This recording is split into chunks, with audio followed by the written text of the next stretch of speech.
विश्व पर्यटक स्थल खजुराहो। वैसे तो मंदिरों के बाहर उकेरी गई कामुक कलाकृतियों के लिए जाना जाता है, लेकिन शाम ढलते ही इन मंदिरों का अलग रूप ही देखने को मिलता है। शाम होते ही जब इन मंदिरों पर ढलते सूर्य की रोशनी पड़ती है तो ये मंदिर सोने की तरह चमकने लगते हैं। इस अद्भुत मंदिर का निर्माण लगभग 900 से लेकर 1330 ई के बीच चंदेल राजाओं ने कराया था।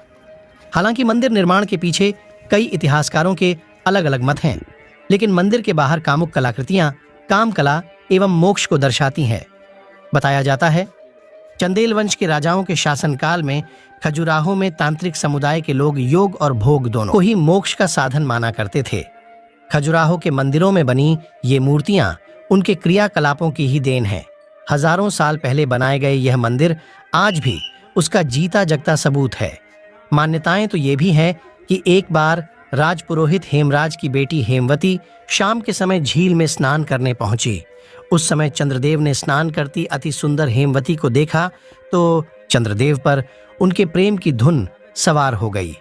उसी क्षण चंद्रदेव अति सुंदर हेमवती के सामने प्रकट हुए और उनसे विवाह का निवेदन किया।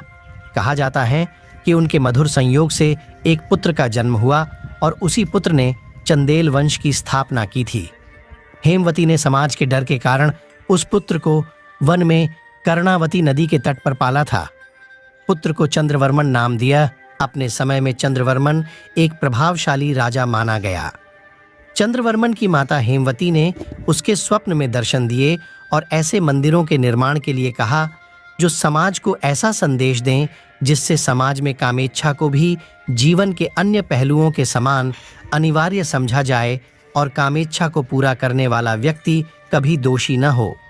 विश्व धरोहर के रूप में घोषित इस मंदिर की मूर्तियों के अलावा मंदिर के निर्माण में इस्तेमाल किए गए पत्थरों के लिए भी विख्यात है। यहाँ ज्यादातर मंदिर बलुआ पत्थर एवं ग्रेनाइट से बने हुए हैं। इन पत्थरों की खासियत होती है कि जैसे ही इन पर शाम के समय सूरज की मंद रोशनी पड़ती है तो ये सोने की तरह चमक उठते हैं। यही वजह है कि खजुराहो के ज्यादातर मंदिर शाम ढलते ही सोने की तरह चमकते हुए दिखाई देने लगते हैं। आज तक के लिए इतना ही। मिलते हैं अगली वीडियो में, तब तक के लिए नमस्कार।